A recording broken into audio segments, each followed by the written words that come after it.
我叫米纳瓦阿布都，我在美国的夏威夷。我要向世界控诉中共的暴行，为我在新疆的亲人发声。左面的这位是我的姨姨，家住新疆伊宁市巴彦岱新村。她有3个孩子，2个女儿，1个儿子。我的表弟哈麦麦纳松是家里唯一的男孩，他今年才27岁。他在2017年年初的时候就被抓进了集中营，至今没有他的任何消息，生死不明。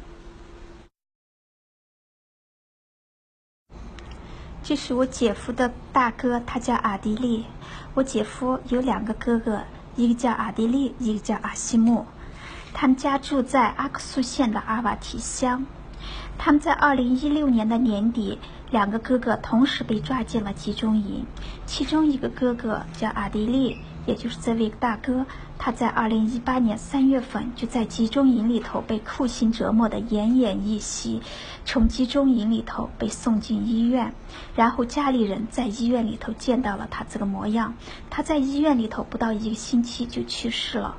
他去世了以后，政府不允许他们家人以任何宗教方式下葬，只能是草草的埋葬了，而且不允许家人了解他的任何情况，不允许打探他的死因。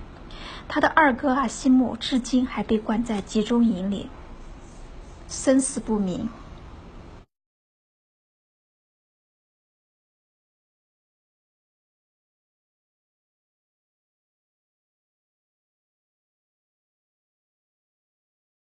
我的弟媳妇她叫好代桑桑，家住独山子炼油厂，她是独山子热电厂的职工。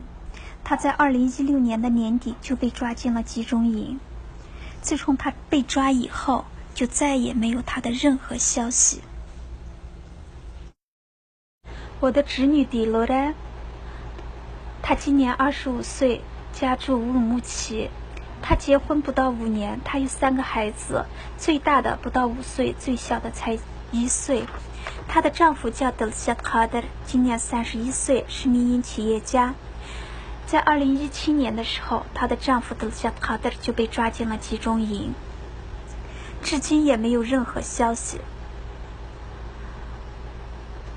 我在新疆的家人，他们时时刻刻都生活在巨大的恐惧之中。